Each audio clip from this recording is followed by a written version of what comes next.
This British Open edition of the Sports Gambling Podcast is presented by MyBookie.ag.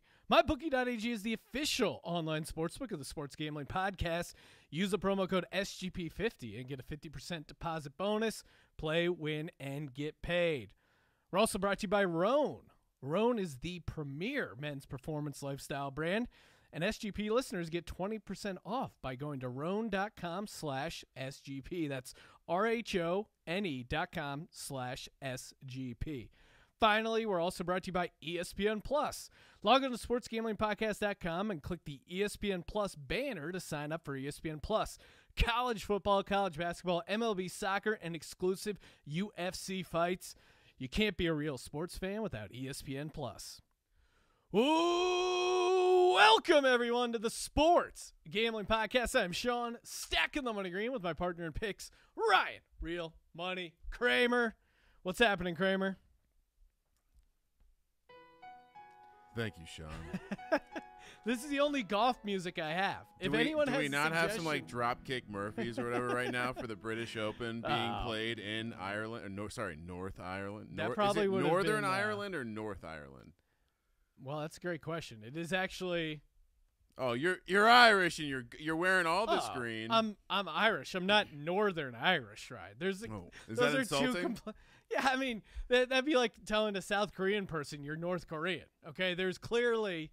See, I don't even want to get into this whole good Ireland, bad Ireland, but I'm from the real Ireland, right? Oh, whoa. Well, Northern Ireland is a part of the United Kingdom. Yeah. Ireland is its own separate thing. So we're here to talk about Brexit. Yes, exactly. It's a political show where we're going to be battling it out.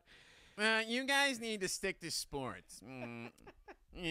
Trust us, we want to stick to sports. The only time politics occasionally get in is by some president or something talking shit on the Eagles. But for the most part, we're here to talk sports. We're here to talk about gambling on the British Open. It is football in July. I'm rocking my new Eagles shirt, which looks I scored good, from Mitchell Ness. We got some throwback stuff because now we're doing the show on video. YouTube.com. Oh, it's a fashion show. Look at me. I'm wearing company man Ryan Kramer rocking the MyBookie.ag t-shirt.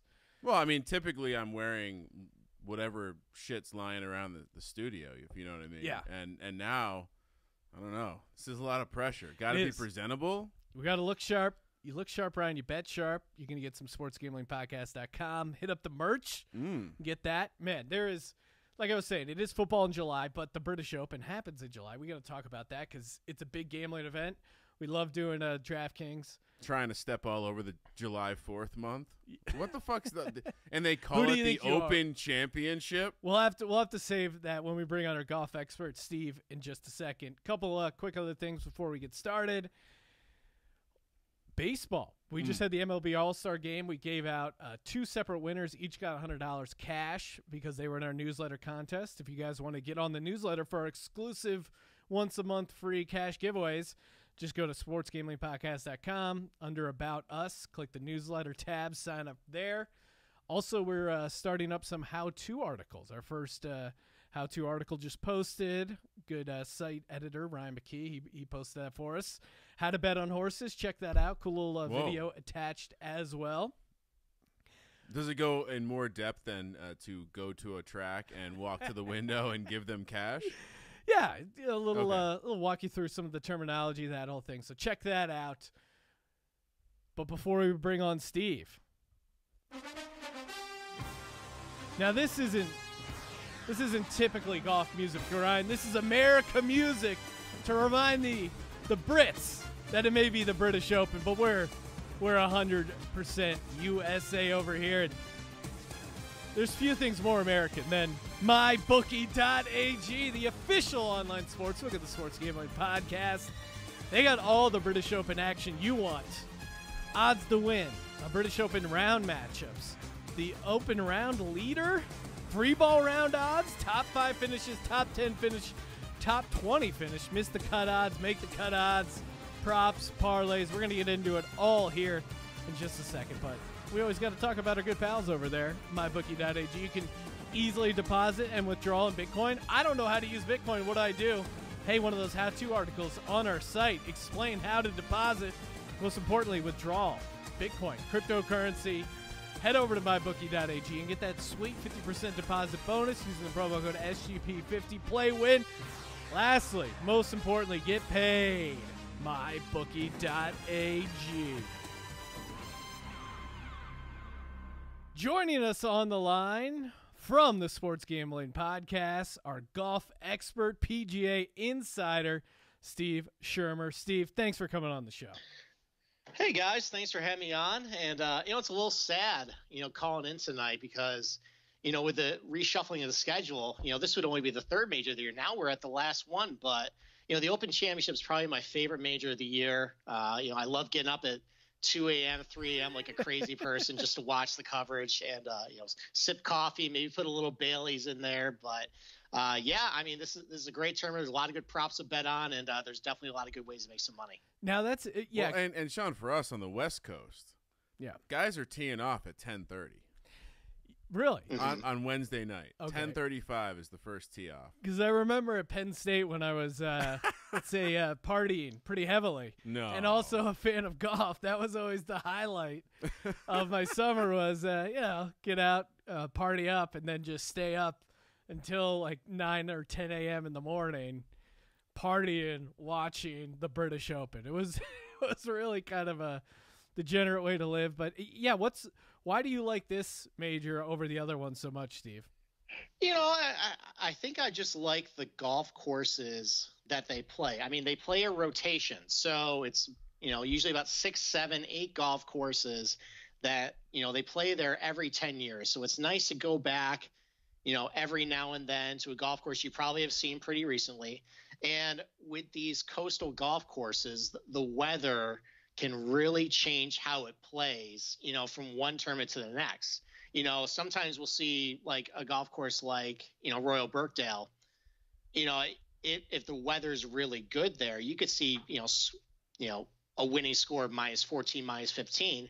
But then if the wind blows, you might see a score that wins over par. So it's nice to see how Mother Nature kind of changes these golf courses, how the players adapt to it, and it just makes it fun. And the R&A always sets up a really good golf course for it. They let Mother Nature kind of have its way with it, and then however the golf course, sets up for the players, that's how it's going to play.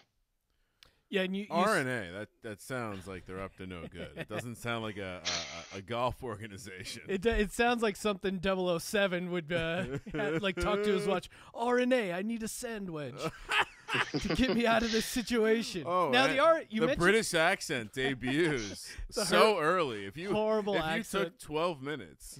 Now you mentioned the R&A. The R&A, they seem a little bit snooty. They denied American hero, possible war veteran from the war on party and the war on drugs, John Daly. They denied him his cart. Now they call it a buggy over there. Why would they not let John Daly use a cart? Come on. Well, apparently they don't care about what the Supreme Court says over here. I mean, it's just not their jurisdiction. This is an ADA issue. I don't know if the same rules apply over there, but no, I think it's just, the R&A tries to hold itself to a little bit of a different standard than its U.S. counterparts as far as how the golf tournaments are conducted and I guess who is allowed to play. But honestly, I'm not really missing John Daly all that much this weekend. I mean, maybe if there was a fun head-to-head prop with him against, David Duval, we could see a nice cripple fight between each other, to try and sweat that one out. But, no, actually, maybe he'll go over back stateside. There actually is a regular PGA Tour event this week called the Barbasol Challenge. It's down in Kentucky, and that actually might be a little more his speed. It might be a little more his demographic down there. Yeah, and there's no Hooters in Northern Ireland that I'm aware of. Maybe there's a Hard Rock Cafe he could park his RV at. But so real quick though, because we were discussing this as we were playing golf, Sean. John Daly is it a lifetime exemption to the Open Championship? It's not quite lifetime. I think it's anyone under the age of 65 if they're a past champion. So the Masters is lifetime. The Open Championship is up until you start collecting Social Security, basically. Wow, they hate old people and cripples. Exactly. They're very discriminatory over there. Not tolerant at all. Not woke, the R&A. Well, you mentioned the Open Championship, the British Open, whatever you want to call it. how weather plays a factor.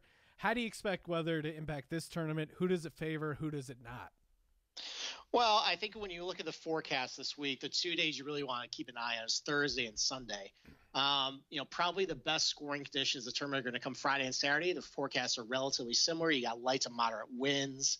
I've seen some forecasts say that maybe the winds kick up in the afternoon on Friday and Saturday. I've also seen forecasts where the wind is a factor at all. So if you're in on one of those low round of the tournament props, I think it's set at 64 at the moment. That's probably where you would see someone go lower than that. But, Thursday and Sunday is probably going to decide how the leaderboard looks by the end of the tournament. So, right out of the gate on Thursday, starting around 9 a.m., 10 a.m. local time over there, the winds are really going to start howling. And anytime the winds kick up on a links golf course, it just ramps up the difficulty. It makes it play more firm. Guys have less ability to control their distance. It makes judging how far the ball is going to go a little bit, of a challenge. And unfortunately, for a lot of the favorites in the Open Championship this year, they don't really start teeing off until 9 a.m., 9:30, 10 a.m. So all those big favorites are going to have pretty difficult scoring conditions pretty much that whole first day. So in DFS, you kind of want to stagger your lineup based on, guys who have favorable tee times versus guys who don't. Probably the only guys who actually have a little bit of an advantage as far as the tee time this week are guys going off first thing in the morning on Thursday. Those are mostly guys who are valued a little more cheaply in DraftKings. Your $7,500, $7,000, guys you fill out at the back end of the lineup. So if anything, I would probably shade towards guys going off a little earlier on Thursday than guys going off later. Maybe they get a little bit of a hot start and, make it to the weekend. So you have all, your whole lineup intact. And then Sunday, its forecast is probably going to be about the same as Thursday. You have light to moderate winds at the beginning of the day, but then the difference is you're going to see all the leaders tee off in really difficult conditions. So, you might have a couple guys who are back in the leaderboard, putting up a good number and rise up the leaderboard. And then we could really see things shake up by the end of Sunday. Maybe we get a guy coming from the back of the pack like Molinari did last year at Carnoustie. The winds really wreaked havoc over everybody, and he kind of won a war of attrition. So, if you have a DFS lineup on Sunday, it's not really looking too good. Be patient. It might look a little better by the end of it. And knowing how Sunday is going to play out, we'll talk about some props at the end of the podcast here. There's some ways you can play it in order to make some money off it. Love it. Love all that analysis. Love all that information. Phil and Bubba Watson going off early, Sean. Oh, okay. I know you like the Americans. So. Oh, dude, I love America. And you like hitting bombs. What is this I saw about Phil doing some sort of fast? Oh, no. Well, for one, he needed to lose the weight. He was looking a little chubby there for a little bit. But, Phil is the type of guy that, let's call a spade a spade. He's been playing terribly this year. And nothing is going right for him. And spoiler alert, he won't be anywhere near any of my bets this week. So, but he's really quirky, obviously with those, candle side videos that he's been putting out recently, talking about guys, taking dumps in cups and everything like that. But he's really losing it. It's great. He's fucking losing his mind. Oh, he should definitely go into broadcasting, after this. He would be really fun on, hopefully if he takes Faldo's place on CBS, can you imagine him next to Jim Nantz? He could be he could be like the Charles Barkley of golf announcing. And that would probably, make younger demographics maybe want to tune in a little bit, to see Can't what hurt. He'll say next. Yeah. But I think Phil is probably doing the weight loss, just a little bit of a reset, trying to change things up. I don't think it's going to work all that well. I heard him admit today that he isn't really focused on the win. He's just at the Open because he enjoys it. So that's a giant red flag. That's always someone you want to bet on. Hey, I'm just here to hang out and have fun golfing. What? No. A guy who he's not there to have fun. He's there to represent his country. A lot of pressure for the hometown favorite, Rory Mcilroy, right now. The leader as far as the odds at plus 850 to win it. I hate taking favorites, especially, I hate taking favorites in golf tournament, especially something as unpredictable as the Open Championship or British Open.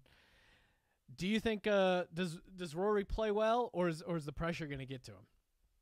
Well, I mean, if there's no sense going over his actual on-course performance. I mean, if you look at any ball striking statistic he has this year, he's elite. It's as good as he's ever really played. I mean, going back to when he won 2 majors back in 2014, or when he first kind of broke in 2011, he's playing great this year. He's won twice on the PGA Tour this year, including the Players Championship. He hasn't had a whole lot of tournaments where he just kind of crapped the bed, throughout it. But I think when it comes to Rory this week is, can he handle the pressure? Can he kind of keep out the distractions? And, the one thing about Rory is he's a very self-aware golfer. He gives very thoughtful answers when he's, in a press conference, on the podium. He's pretty aware about, where he stands, like before a tournament, like if he wins it, what it means for his legacy and everything. And I think putting the Open Championship this year in his home country, and he's going to get the Tiger treatment this week from the home crowd. He's going to have thousands and thousands of people following him around the golf course. We've seen him before. When he goes into a major with all these lofty expectations, he kind of gets off to a little bit of a rocky start. So I think that's ultimately going to get the best of him this week. No matter what he says about, ignoring the pressure, not letting the distractions get to him, I think it ultimately will. So, if you do like Rory, definitely don't bet him now. Wait until the first round. Wait until he collapses early. Well, not necessarily collapse. I think just because the weather conditions are going to be so tough for everybody, I would just kind of see where he stands after the first round. And then normally what happens is, even before the favorites tee off, you'll see guys, climb up the leaderboard, and all the favorites' odds end up getting depressed a little bit. You can get a discount before they even hit a golf shot. Oh, that's a good strategy. Yeah, so probably just, if you like Rory, see how the first round goes, and then maybe live bet him. But, at the end of the day, I don't think this is going to be the fairy tale ending for him. Sean. Yes. So, in general, you got maybe the families in town, you got the parents, and let's just say they were all crashing at your place. Oh, they're nightmare. around. You're doing dinners in Pasadena. Yeah. You're hanging out with your brother till all hours of the night drinking. Yep. That is not going to You're not allow about for the you wife's to. sister. You're stressed. You got to come home from work and deal with more bullshit. It's not going to help you focus on your golf game. No, and normally, like in the Super Bowl, everyone's on a even field because everyone's getting that same sort of pressure. Yeah. But in this situation, it's just Rory, right? No one else is going to have to deal with all this kind of drama. Steve, we got some listener questions here. It's always fun to hear from these guys. Hit us up on Twitter at Gambling Podcast. First question, at Fantasy Faddick. Would you lean more towards DeChambeau or Justin Thomas in DFS? Which way are you leaning there? Well, I think anytime you want to use Bryson DeChambeau at a major, you're kind of playing with fire here, just because he's so mercurial.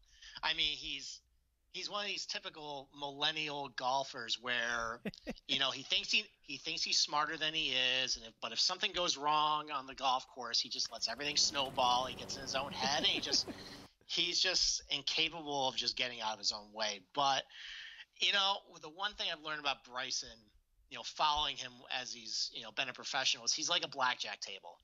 When the table's running hot, you want to press your bets, you want to get on them, and then as soon as the dealer starts showing face cards and handing you 14s, with his game, you want to get out. But for a while with him, it's just he rides these hot streaks. Last year through the summer and the fall, he won 4 times on tour. He looked like a top 5 player in the world, and then he gets to points where this year he's missing cuts left and right. He's irrelevant on the leaderboard. I think some of these, peaks and valleys are because his swing is so unique, and that if there's any one little flaw that gets in, the system, it just short circuits his game. But, he's riding hot right now. He's riding a pretty good putter right now, and his ball striking is back to where it was last year. So I think he can have a very good Open Championship. I have him down at 40 to 1 to win the Open. Oh, okay. I think he's more than capable of doing it and carrying the momentum he has coming in. As for Justin Thomas, though, if you asked me a week ago, when the forecast didn't look so gnarly, he was a guy I actually kind of liked. His ball striking was back to where it was before his arm injury. He kind of was scuffling around a little bit, trying to shake off his arm injury, but it was right back to where it was. Just his putter was letting him down. He had a good performance last week at the Scottish Open, but last week I think it gave a little bit of false hope because the winds were very benign that week. It was perfect scoring conditions. Guys were going low all week, and it's going to be a much harder golf course at Royal Portrush. And we've seen Justin Thomas, when the winds kick up, he kind of melts down a little bit. So I would lean DeChambeau in DFS. Yeah, I like that play for sure. Next question, Alan Cooley, friend of the program. He was checking in. He wants to know, what's the take on Tiger Woods wanting to play a practice round with Brooks Koepka so he can get some tips from his caddy? Of course, Koepka's caddy is he's a member of the course and then grew up like a mile away from there. Yeah, I think he is. So definitely Koepka has a little bit of an edge in that department. But, I think a little bit of that is a little bit of, media-driven narratives right there, as far as trying to get something to talk about with Tiger. Any excuse to talk about Tiger this week for them is, going to fill up, the word count of the blogs this week. A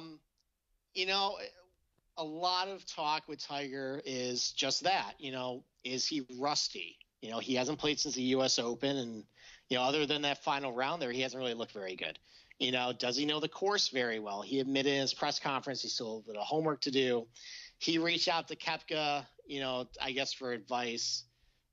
Maybe Tiger just tried to be chummy with him. Koepka clearly just was having none of that. So, the biggest problem with Tiger for me this week, though, is I just don't think this golf course is a good fit for him. And I don't think Mother Nature is going to really allow him to, reach the potential we've seen him, be at. The one of the things looking at Tiger since he's come back from the back surgery is anytime he's on these grueling, demanding golf courses that aren't an easy walk for him, his performance suffers. We saw this a little bit at Bethpage Black back at the PGA Championship. That was a golf course with a lot of elevation changes, a lot of greens that were above him, a lot of uneven lies. And by the end of Friday, he was completely gassed. Now part of it was a little bit because he's just coming off the Masters, but part of it just because his body's, 43 years old. He's got a bad back. It's hard for him to walk around this golf course. And Royal Portrush is going to be a really demanding and tough walk for him. He's going to be walking up and down sand dunes the whole round. There's going to be a lot of awkward Yeah, basically. I mean, he's going to be using his putter as a cane, walking up the fairway there. But I think it's just, I don't know if we're going to get the best of Tiger this week just because I don't know if his body can hold up. And we've seen him before too, when the weather gets cold, it's windy, it's damp. He can't really, his back just doesn't cooperate. And that's the forecast all week for him this week. So, I'm looking to fade Tiger any way I can. Yeah. Especially because he's paired up in a lot of these matchup props against a lot of the favorites. You can get good prices with them too.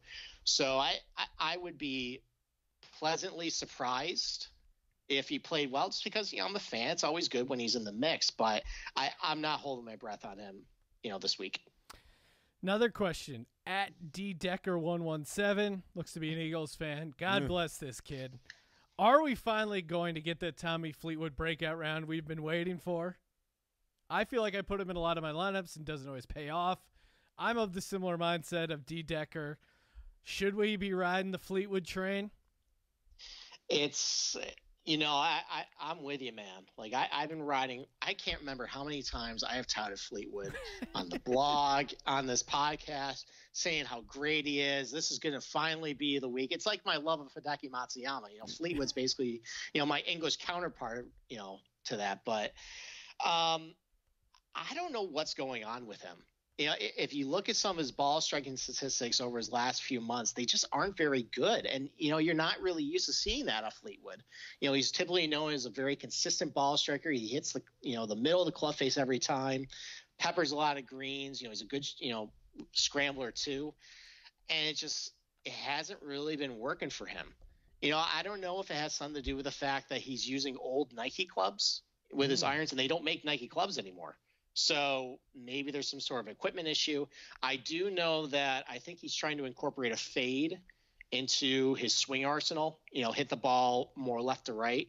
And I mean, hopefully that's not really the case in what's going on, because we saw a guy like Martin Keimer, he was #1 player in the world before, he won 2 majors, and that wrecked his career when he tried to, add another shot to his game. It killed him. So, it's with Fleetwood itself, if he's on his game, if he's firing all cylinders, yeah, I mean, Royal Portrush is a great golf course for him. You got to hit the ball straight this week. Long, accurate hitters off the tee are going to do really well here. The greens are going to be pretty difficult to hit just because they're in a quadrant nature. There's a lot of swales and humps to them. So you got to be able to hit the right side, of the green to let the ball funnel to the hole. There's a lot of tight lies around the greens at Royal Portrush. You got to be a good scrambler. He checks those boxes, but there just really isn't a whole lot in his form right now that suggests that his ball striking is there. We saw a little bit at the Travelers a couple weeks ago. He had T13 finish there, but it wasn't because of his ball striking. It was because of his putting. He really actually had kind of a poor ball striking week that week. And then at the Irish Open a couple weeks ago, his ball striking was better, but everybody's ball striking was good. There. It was a pretty easy golf course. So I'm probably jumping off the Fleetwood train right now. Leaning out. No Fleetwood love. No, not this time. I need a little bit of a cooling off period. I've been burned a little bit too much by him, and he's got some heartbreak. He is awfully hot. Tease off early though. Tease off early. Speaking of hot, at Ziegler Sports wants to know. This is an amazing question. Hot dog eating competition on Wednesday before the tournament. Only 2 competitors. John Daly versus Afa Barnard. Is there something I'm not aware of here? It's a Korean guy, correct? Afi Barnard. He's from Thailand, actually. Afi Barnard. Sorry. Close enough. Pronounce it one more time for me, Steve. Afi Barnrat. Afi Barnrat. He's from Thailand, he said. He wants to know who is favored. Daly at first glance, but consider the age factor and that Barnrat had no shame falling down on a course a month ago.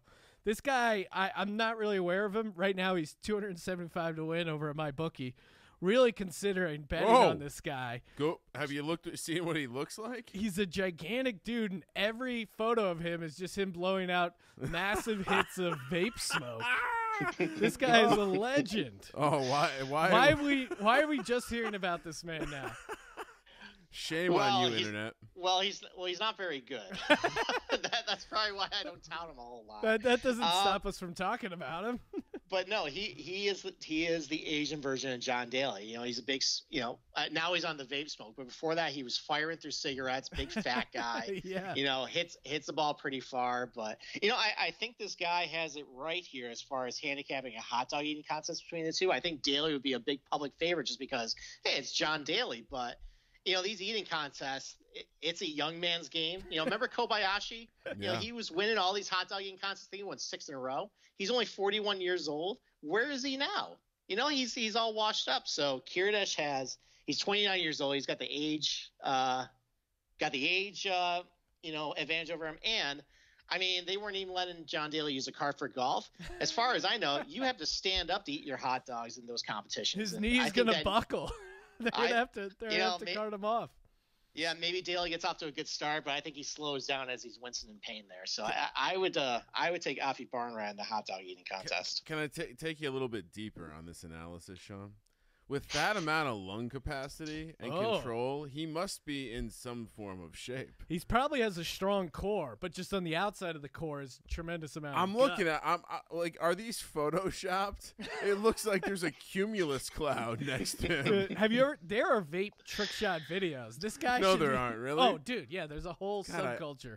I miss having a job where I don't do anything and I just get to I don't get to see this fun stuff on the internet, but this guy's lung capacity. Anyway, check him out. I'm taking him minus like 10.5 hot dogs. Yeah, check him out over John Daly's putting 1 down. I'm definitely making him the photo now for this episode. So one of those sweet vape ones, hopefully. See that, of course. See that over at sportsgamblingpodcast.com. All right, going to talk DFS picks in a second.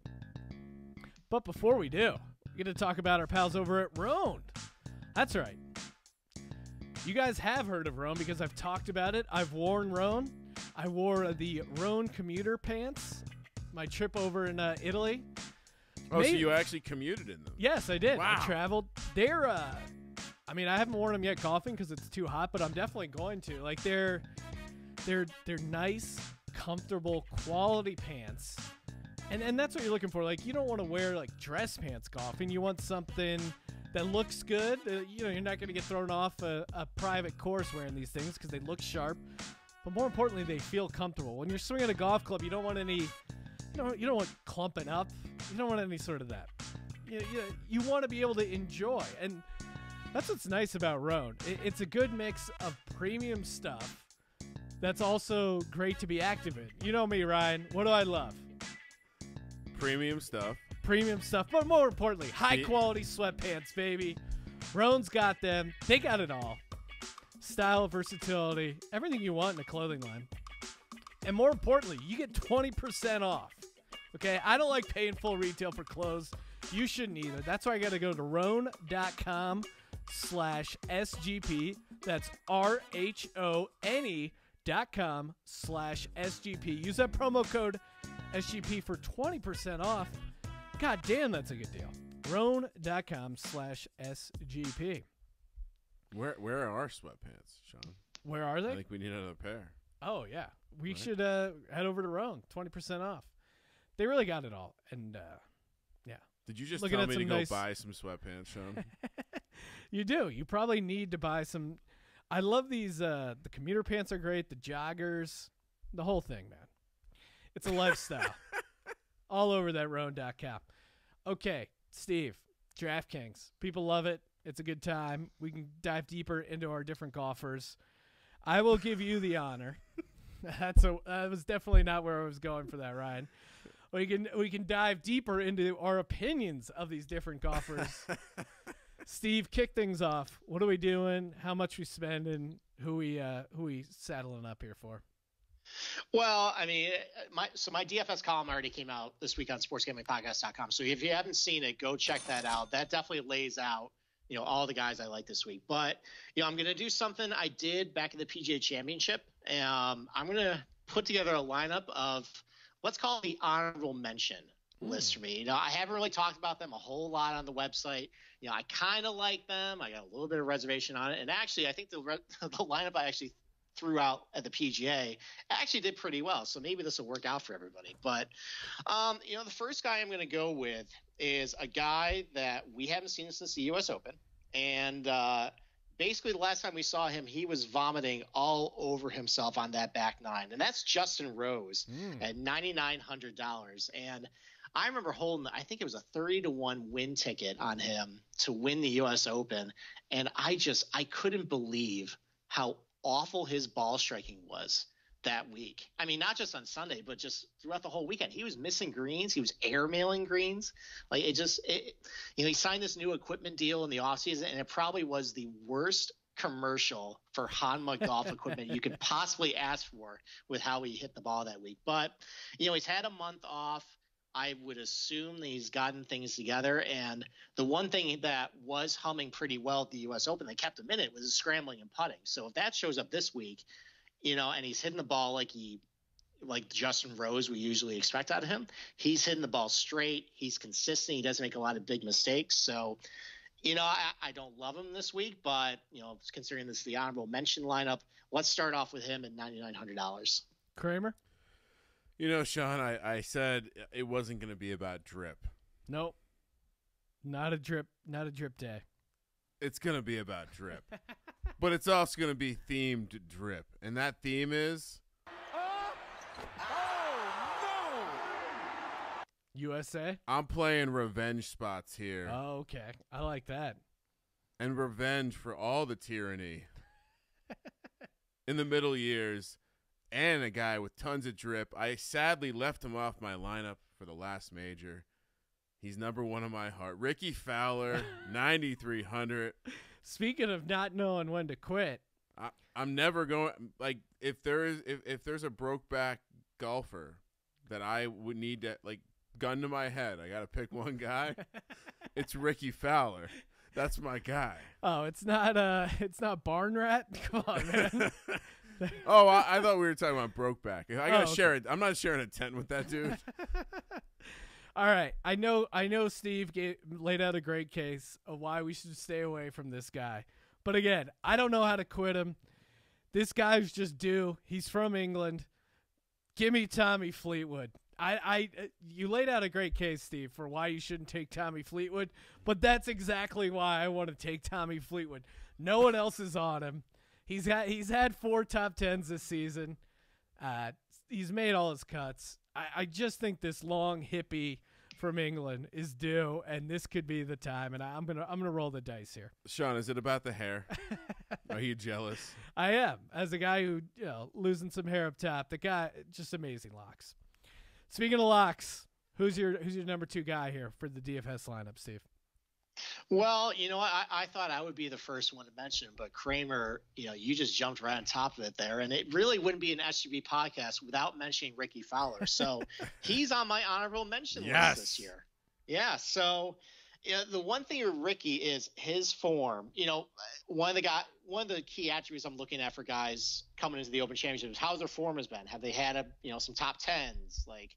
They had some good finishes on the leaderboard, and that's not Rickie Fowler. He comes in ice cold. So he just missed the cut at the Scottish Open. He really didn't do a whole lot at the Rocket Mortgage Classic in Detroit a couple of weeks ago. He got off to a hot start at Pebble Beach, but was a complete non-factor the rest of the weekend. So what's going on with him? Well, it's not his ball striking. I mean, over the last 7 tournaments, he's actually gained over a stroke on the field tee to green per round. So that's looking good. Funny enough, it's his putting that's been really, really bad this year, and you wouldn't think of that of Rickie Fowler. He's generally known as this guy who just drains all these long birdie putts, kind of keeps him in it. I gotta think it's gotta wake up at some point. So maybe it'll be this week. And I actually, looking at some of the guys, around the mid 9,000s, low 9,000s, high 8,000s. There's a lot of chalky plays there, and I don't think Fowler is going to be that guy. So. I'll take Fowler here and hope he can find a little bit of magic with his flat stick.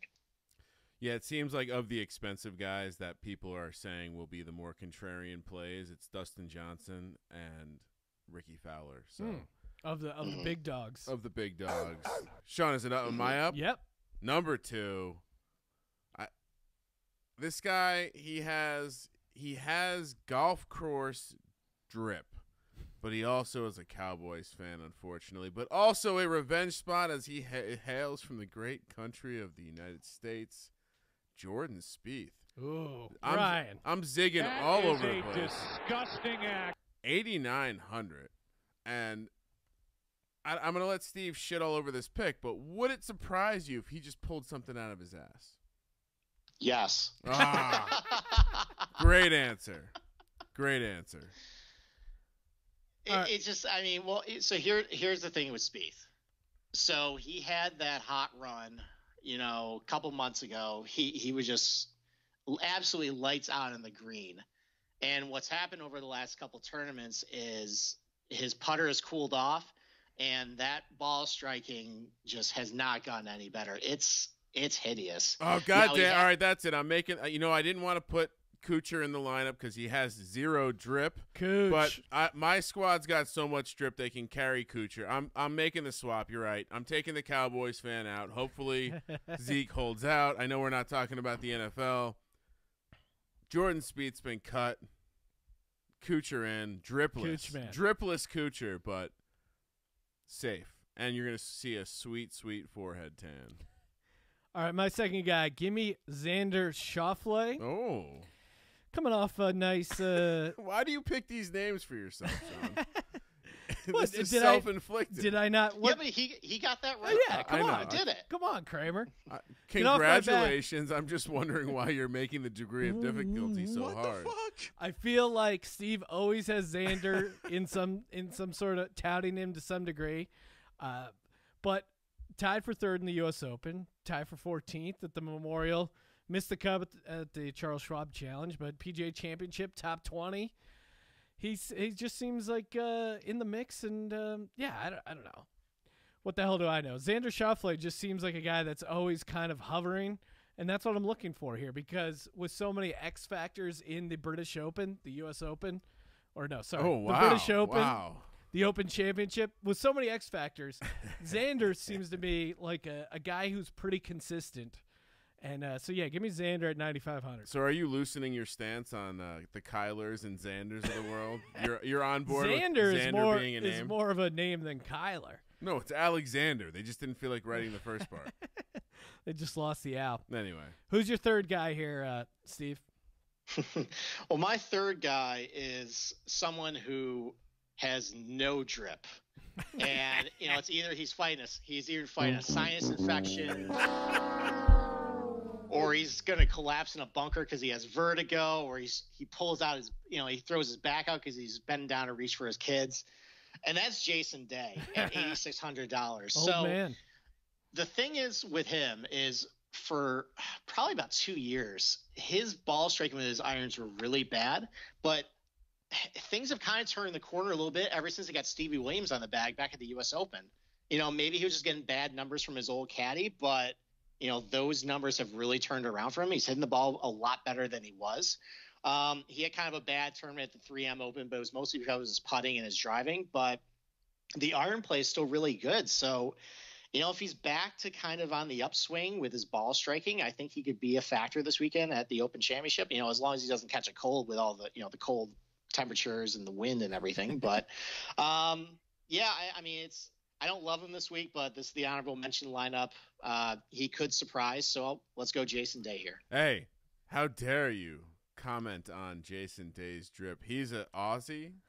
Okay. All folks from Australia have drip this weekend because it's the ultimate revenge spot, Sean. Prison colony. Australia was a prison colony.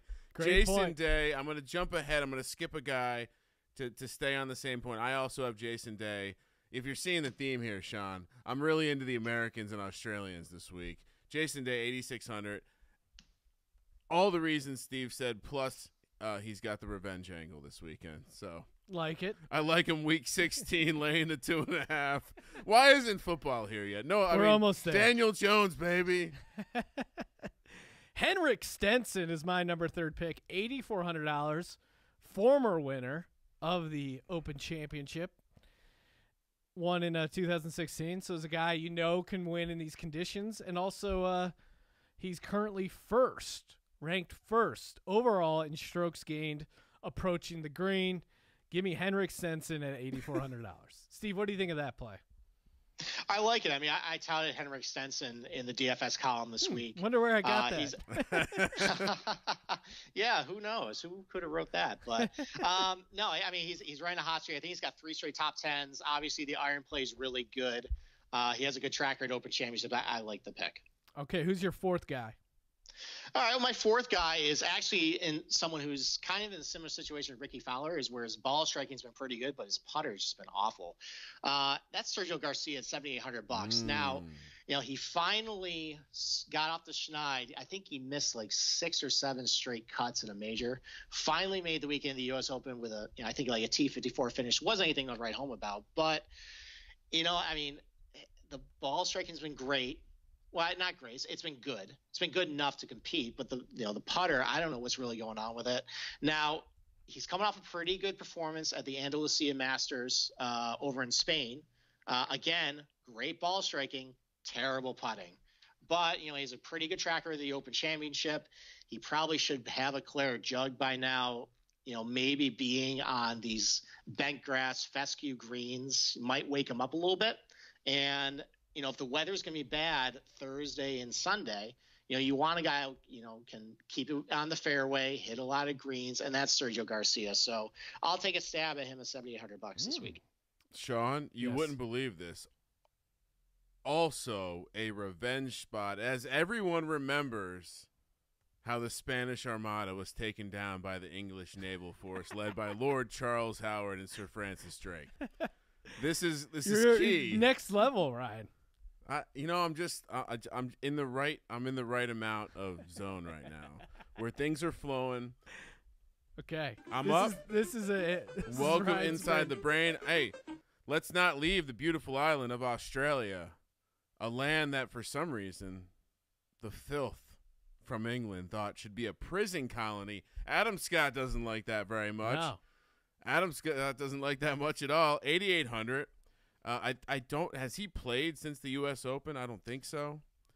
No, but he's spent the last week at Royal Portrush with Darren Clark, kind of picking his brain. So, he's got a lot of he's got a lot of practice at the course coming in. Solid player. The game kind of fits the course, or at least that's what I read on the internet. And again, I'm sticking with it. He's got some Australian drip revenge spot all day. Drip squad. Let's keep it down under. My pick, my number 4 guy, Mark Leishman. You looking at my screen? What yeah, I probably am, Ryan, looking at your screen. He's only $7,700, and this is a little note courtesy from the Action Network. Quote, a noted low ball hitter from his formative years growing up in the windy Australian town of Warrnambool. Yes. His game matches up nicely with usual open conditions, which explains his 3 top 6 finishes in the past years. Give me some of that Leishman. Leash dog unleashed on the Open Championship. Steve, who's your number 5? Well, my 5th guy is a definite crowd favorite over in the UK. They always give him a pretty raucous ovation when he's over there. And that's Captain America, the shusher himself, Patrick Reed, who everybody just loves over there from his Ryder Cup days when he shushed the crowd, when the U.S. was getting just their butts handed to them. But he's had quite the year. So his swing went completely off the rails at the Valspar. He actually had to bring in David Ledbetter in order to, mid-tournament, give him a lesson. So, and then a couple weeks ago, his putter was all screwy. He actually went to a Golf Tech or a Golf Galaxy and actually got a putter fitting, trying to see if he could work things out. But, overall, his last few tournaments, his ball striking's been pretty good. The putting's been off and on, but, Reed loves to go over to the UK, play on link-style golf courses, kind of, he's going to hear a little bit from the crowd this week. That might fire him up. At $7,400, he's playing a little better this week. I like him enough to include him in this, kind of honorable mention lineup that I'm putting out there. Sean, I want you to do something. Yep. I want you to click on Mark Leishman, the man you selected, who also from Australia. So got some of that down Mention under that. drip. Just look at the DraftKings picture. Is that not the face of a man who just fucked your wife? Drip right onto the squad. And Ryan, I know you're a fan of this stat. As the inventor of the K-metric, which measures distance between eyeballs, Mark Leishman definitely passes that with flying colors. His eyes are very far apart from each other. He definitely wears a size 8 hat. If you're looking at him on the DraftKings profile photo. A lot of fun there for the old Leishman. Okay, my number 5 guy, he's a guy by the name of Webb Simpson. Oh, look at you. 5 out of 6 tournaments, top 20. That's enough heat. And especially at the price point of only $7,600, 4 top 10s. Good value play, I think. And a guy who's averaging 77.3 fantasy points per game. Pretty good DK stats for him. So give me Webb Simpson at 7,600. Steve, who's rounding out your lineup here? Who's your last guy? All right, so my last guy, I'm cheating on this one because I did write about him. I kind of I only have $7,000 left. I kind of looked at some of the guys around him. I didn't really like a whole lot. So I'm going to go with a guy that I touted on sportsgamblingpodcast.com. That's Andy Sullivan. So, back in 2016, it looked like he was going to be the next young, top Englishman. And, his game kind of went off the rails for a little bit there. But, he's playing a lot better lately. He's got 4 top 30 finishes in his last 4 starts. I think he was second at the Irish Open a couple of weeks ago. LaHinch kind of sets up a little bit like Royal Portrush does, with a lot of high sand dunes and, some tight lies around the green there. So I think he can show well again this week and at least make the weekend. And he's got a really good tee time. I think he tees off at 7 a.m. on Thursday. So I'll take him for my last spot. Solid. Sean, well, I definitely didn't have a ton of money. I think I had $6,700 left. My qualifications, of course, I wanted someone with the revenge angle, so an American will do just fine. I want someone who's in good form. Hey, is finishing tied for 4th in the Scottish Open good? It sounds like sounds good. It's close by. Andrew Putnam. Did I Putnam or Putnam? Putnam. Andrew Putnam. Can't pronounce anything right. I can't pronounce anything, but this guy's face actually breaks my K metric. Maybe the nose was broken at some point, but 6,600. Andrew Putnam. No reason, but this lineup is going to cash. Hey, it's crazy. I mean, these like the millionaire maker of these DraftKings ones are tough because I always thought if you could just get 6 guys past the cut, you're definitely cashing. But man, it just seems like I don't know if it's getting more competitive or what. I think I think if you get 6 guys to the cut in the British Open, you'll do well. There's a bigger field. What's the cut line, Steve, for the British Open? How does that work? So the cut is top 70 and ties. So there's no 10-shot rule like the Masters. It's not top 60 like the U.S. Open. So it's one of the more generous ones of the majors. Oh, so I'm wrong. Even though it's a big field, it cuts down big. So okay, good to know. My final guy, $7,000.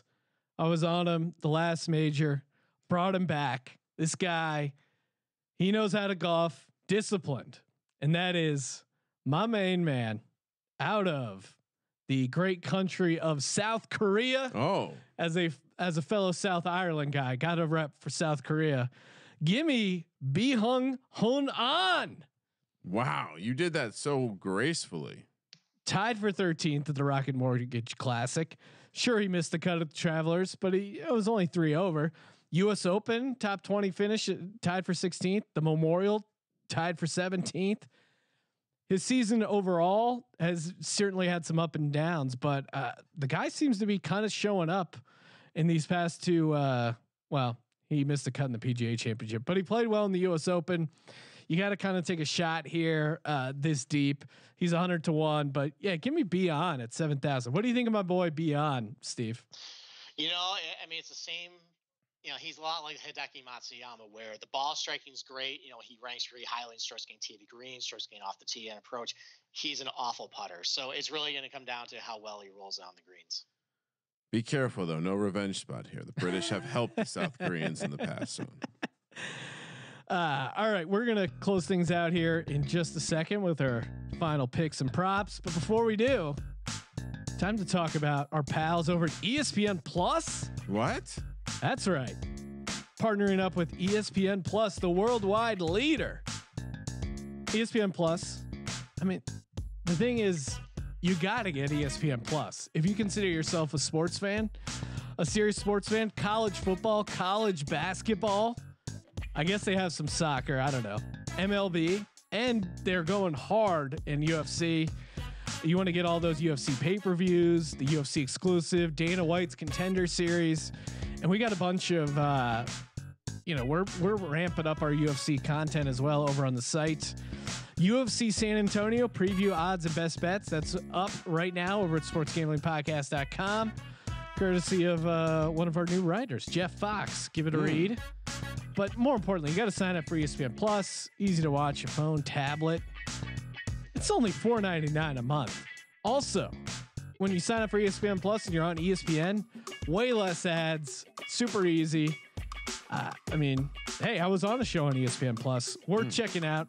Go to sportsgamblingpodcast.com and click that ESPN Plus banner. Sportsgamblingpodcast.com, ESPN Plus banner to sign up today. It's only $4.99 a month, and you can cancel anytime. All right, we've come to the final countdown. Best bets, locks, dogs. I guess you can't do a tease. Kramer, do you want to jumpstart things here? You want me to throw one thing out I like? Sure. Top Irishman, Graham McDowell, plus 550. Ooh. Okay. We haven't. So who's he going up against? So McIlroy is minus 250. No, he's technically not an Irishman. All right. Shane Lowry. I know, my bookie, very offensive. Shane Lowry plus 500. Padraig Harrington plus 1400. Darren Clark 40 to 1. and James Sugri 80-1. So okay, that's a I fun like one. taking a stab at Graham with Graham McDonald plus 550. Another one I liked, Sean. Will Phil Mickelson hit a backward shot? Yes is plus 300. Why is the no only minus 500? Is he gonna like?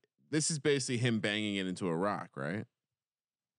I think it's one of those over the head backward shots, like out of a bunker, or like if he's on the side, he'll lie. So, I mean, considering he said, in a press conference that he doesn't really care about this tournament, it's not out of the realm of possibility.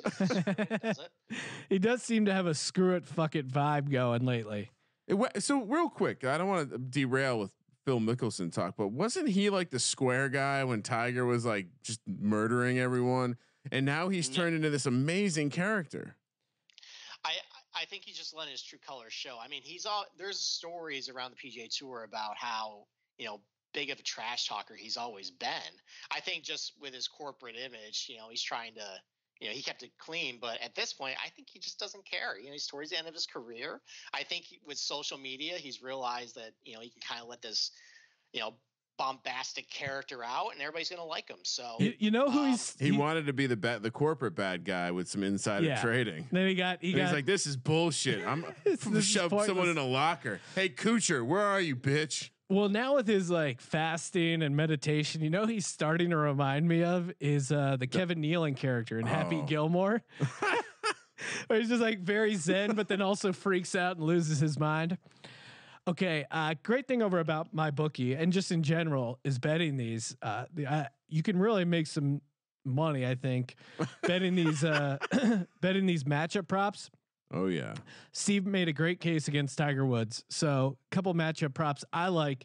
Give me Brooks Koepka minus 130 versus Tiger, and Justin Rose minus 135 versus Tiger. Steve laid out a great case about why this just isn't going to be his course. Possibly rusty. The back's not going to do him any favors. The uneven lies, just kind of a nightmare situation for Tiger.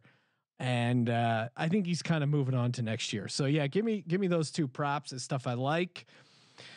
For my lock, I guess you could say like the two guys.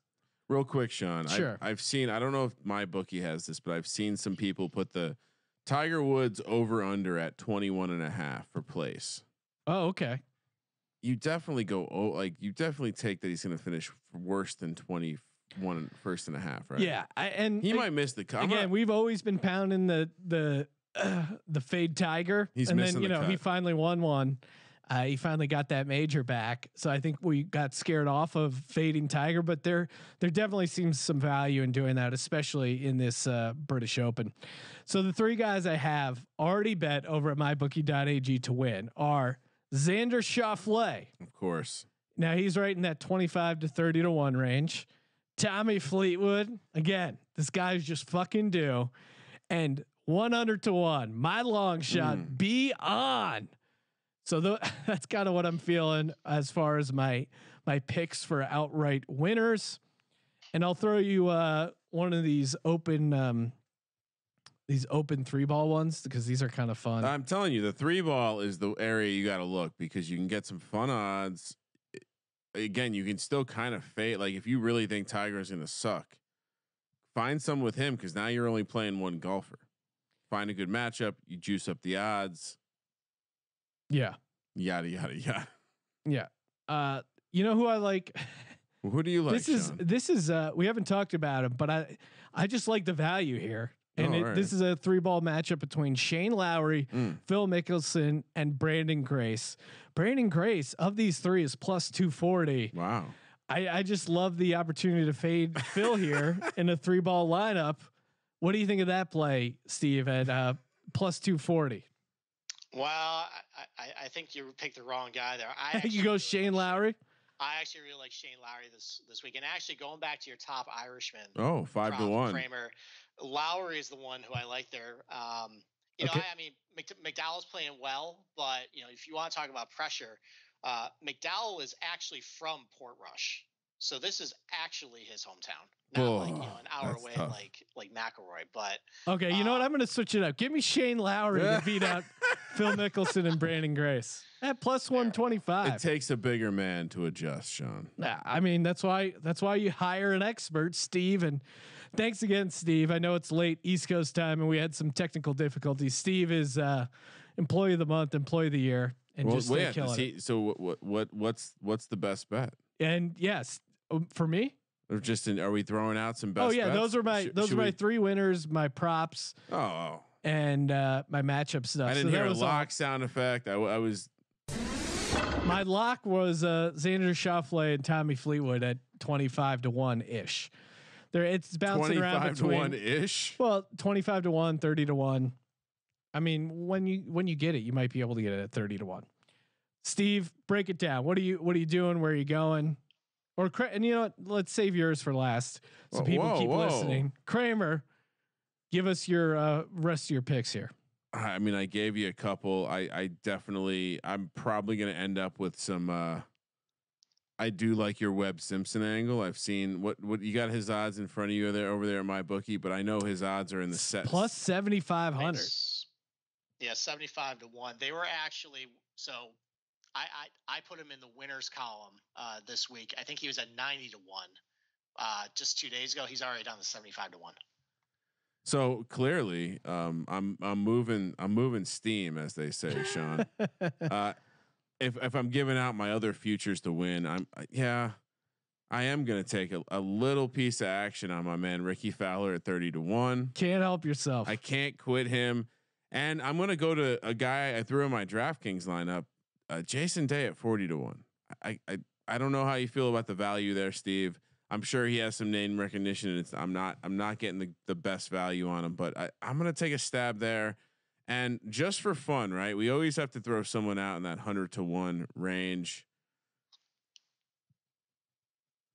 I don't. I'm just gonna throw out the guy Putnam. Sean, I'm rolling with this guy. You're rolling deep. I read a little bit about him. It got me excited. It was actually a. So Sean, I sit in the car and I listen to podcasts and I'll make notes by talking to my watch. Okay. And Andrew Putnam was I made a reminder to say I said Putnam and it put in Putin. So I had a reminder when I got to work for Putin. Anyway, 100-1 Andrew Putnam. And then I don't know. I mean, do you? Let me ask you this, Steve. Do you play more of the 3-ball or do you play more of the straight matchups? Just straight matchups. I like to reduce as many variables I can in the matchup. So I mean, just because golf is so unpredictable. So anytime I can just go head to head with one guy, I'd rather just do that. See, that's the smart way to do things. And then I'm going to lock up David Duval to miss the cut at minus 800. That is an absolute lock, by the way. How is this? How are they offering a price? He's definitely not going to make the cut, right? I have no idea why they would even offer that. I mean, a lot of those guys are just British amateurs or just, former champions with just no form. I mean, if you get, I have to imagine there's a limit on how much you can bet on that, but it just that's $8 million. He might not even make it past the first round. He might withdraw. I would like to wager my mortgage. This would be a whale play if we had whale plays. It's a baby fucking wheel, man. The reason I like to play the miss or make cut prop, Sean. I feel like there's sometimes value there. Tiger Woods to miss is 3-1. Phil Mickelson to miss the cut plus 135. Poor Phil. But I mean, I would still take I'm fine fading both those guys this week. I can't believe David Duval is only minus 800. Am I stupid if I put $8,000 on that, Sean? No, not at all, Ryan. I think my bookie will take my action. Of course they will. Now, drum roll, please. Steve, what are you doing? What are your best bets? Lock us up, throw some props, whatever. Let's clear the board of anything you got picks wise for the British Open. Well, I mean, so tonight my props column actually came up on sportsgamblingpodcast.com. So again, after you go listen to this column, go check it out. I got a lot of matchups props, a lot of top 20s up there. I think you guys did a pretty good job summarizing where to go here. A lot of things you guys are on are things that I like too. I love that Koepka over Tiger Woods prop. Around -135. I've seen a -140, -150 on some books, but I between Koepka over him, you want to go Rory over him. I think that's pretty good. As far as a dog winner, I wish Webb Simpson's price was back more towards 90, 100 to 1. But he's down to 75 to 1. I love Webb this week. He strikes me as a guy that kind of could be this unheralded, just like surprise 2-time major winner just because of how consistent and accurate he is hitting the ball. And this golf course really sets up well for him. So really like Webb Simpson. As far as some other winners, again, there's the winner column I have up on the website. I think there's a lot of good value around guys, 25, 30 to 1. This week that you guys covered already. I like your Xander Schauffele's, Adam Scott, Patrick Cantlay's another guy. Like one guy we didn't talk about. Yeah, one guy we didn't talk about tonight who I really like is Jon Rahm. Now his odds are 16 to 1. I got them a little while ago when they're above 20. He's coming into the Open Championship on fire. He completely burned down LaHinch for the Irish Open to take home that win. He's driving the ball well. He's hitting a lot of greens. He's also, and I'm cautious to say this because God forbid something will happen on the second green. It'll go on tilt, but he might be mature enough now. He might not be the complete head case that he was before, but if you're looking for a golfer who's as hot as anyone, Jon Rahm has the capability of hitting the ball straight all week and just putting up a pretty good round. So I like him a lot this week. And then the last thing I want to touch on, I didn't mention in the props column. I kind of hinted at it right at the beginning of the podcast. So the weather on Sunday. So I would take a look at who is on top of the leaderboard after 54 holes. If it's somebody, as long as they're not very far out, ahead of other guys, if it's somebody that's a little shaky, I would take the field head to head over him, going to that final round as far as who's going to win the tournament. It might be a little bit of a coin flip, but I can see that final round in the afternoon playing out and just be complete chaos. The leaderboards get flipped on its head. The winds are really going to, create havoc. And I think if you're somebody who kind of struck out with some of your pre-tournament futures bets to win the tournament, I think that's a good way to maybe get a little bit of your money back, is just taking the field against whoever's leading the tournament, because odds are, they're probably going to put up a score over par, and you might get somebody who plays consistent golf to kind of back into a win. Yeah, Sean, I got a couple more. Oh, wow. Okay. You rudely cut me off when I wasn't done giving out awesome tips. But if you can find the first round matchup props, again, you throw out Jon Rahm.